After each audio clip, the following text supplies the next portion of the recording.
Hello everybody, I want to make a home video for shadow boxing today. So if you're practicing at home to be able to improve some stuff, I'll give you some tips today to be able to improve yourself if you're practicing by your own. All right. First thing you're gonna go is aiming. So you always have to aim something. Think about it as a hunter is going to hunt. First thing he needs to do is to aim. So visually you gotta aim at something. That's the number one. Second thing is be able to move around that target. So if you're aiming at the target, so you have to relate yourself by moving around and angling yourself to that target. So if you have a hard time visualizing something, you could look at something. For example, look at the point in a wall, look at the mirror, look at the object, and aim with that and start have the movements with that relationship with the target. And the third one, it goes in body mechanics. So you're actually applying techniques. So when you start applying your shots, you gotta aim with that and then start connecting your body mechanics. So what's the body mechanic connection? It means entire body is moving. So if I'm punching, my all muscles has to connect together. From kicking, same thing. A lot of mistakes people do, if they're kicking, they're just kicking with their leg. But what it does is I have to move this leg that allows to my whole body to connect. But if I'm doing a reverse kick, the bottom foot turns. That allows my hip to connect with my kick or into my punches. So, and another thing is to improve, once you do the individual technique, then if you wanted to improve yourself from individual technique, do repetition of a lot of different techniques. Now when you put combination together, what we're gonna do is, again this is number 3, body mechanic and then be able to flow into the combination. Combination means your end of your last technique is beginning of your first, you're starting a new technique. So if I'm doing a jab, cross, hook, follow with the knee, follow with the round kick, jab, body shot, here, change knee, side kick, hook kick, jab. So every technique is going into something new. So my body is this rotating this way, coming back this way. This way rotating, coming back this way. So that becomes in a combination, so it's just flowing naturally into that next movement. Now after that is your balance. So when you're moving around, your center of gravity has to be lined up always. So if I'm moving left, then my portion doesn't go, my entire body goes. If I want to disconnect, for example, if I'm doing something like that, but I have a good base with a good center line. So if I'm throwing techniques again, so I have to maintain all the center lines at all the time. So I cannot be letting that loose balance to happen. So every technique applies, it has to be into the center line and balance. So that's a very important to have. And other thing is the recovery. Recovery means if I'm throwing a punch, I don't leave myself open. So throw a punch, I bring back again. Bring back again. So again, it helps on my balance when I have a good recovery. So if I'm throwing a kick, I recover. I recover back. So I can throw a kick drop. I don't throw a kick drop. Or any techniques I do, I have to focus on the recover, recover, recover, recover, recover. So any spin, any type of techniques has to recover. So another thing, I would say number 6 is defense.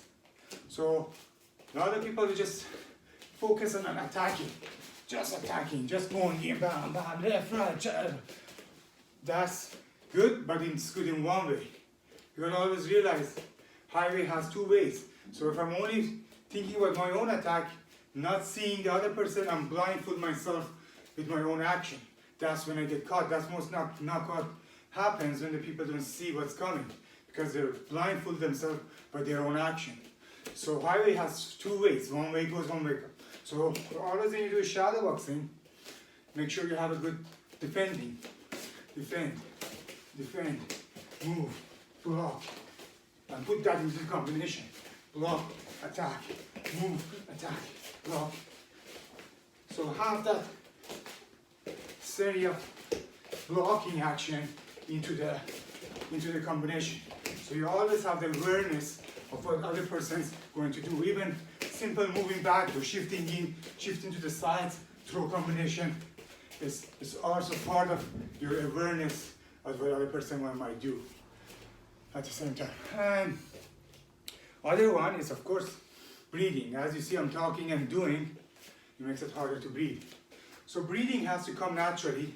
It comes at the end of your technique. So you have to exhale when you throw and punch. So if I'm breathing properly, I can last long for a long time and can do this for a long period of time. It makes it a little harder for me right now because I'm talking and at the same time showing you, so I'm not breathing what I supposed to normally would. So breathing has to come.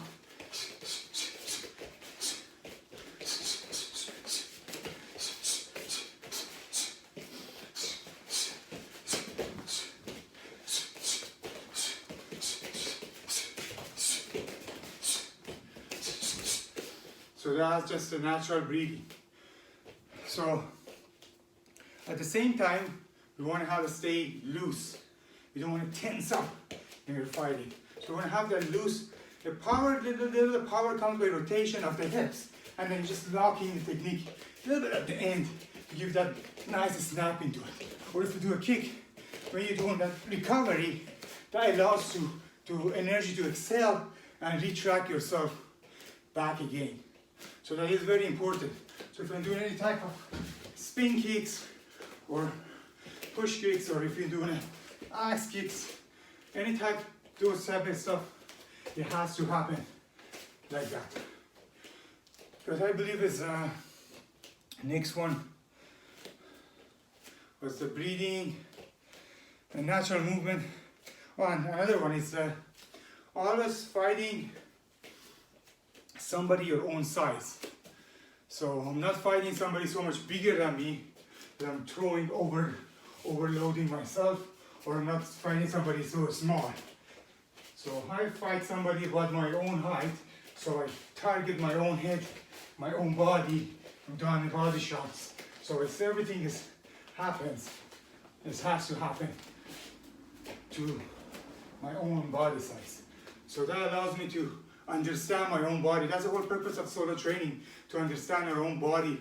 What are we capable of, and what we have our good balance and so on as we apply. So, and then once we move on from our own, another one is to practice both sides.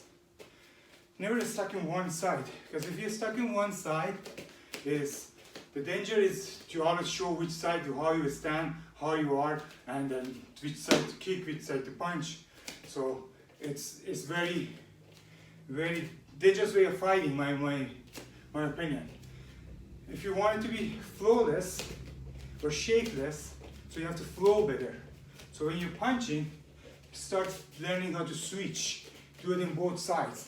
Even though it might not gonna feel same thing at both sides you're fighting, it's okay. It doesn't have to feel the same. It's the left and right of the body is natural, it does its own thing. But you have to be able to follow and be able to do everything you can to be able to come back in a natural position. So it's from a neutral position, be able to react from any angle. We're not walking in the street like this. We're natural human being. If we need to respond, we respond on something and follow our response to that. So you become more shapeless and you understand your body, not limiting yourself on your training method.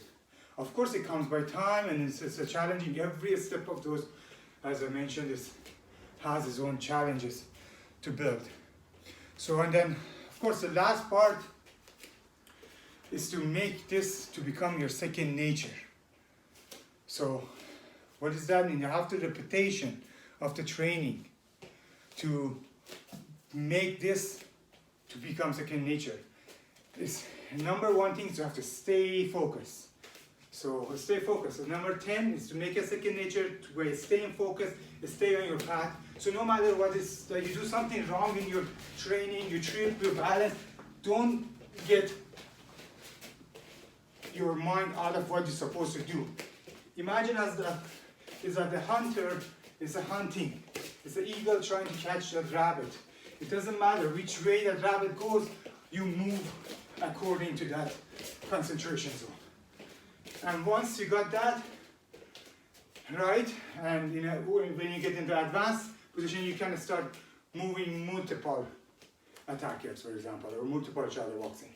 So what that gonna look like? I'm fighting this person, and then attack comes this one, and then I switch, come back to here, and then I feel like attack coming to this direction.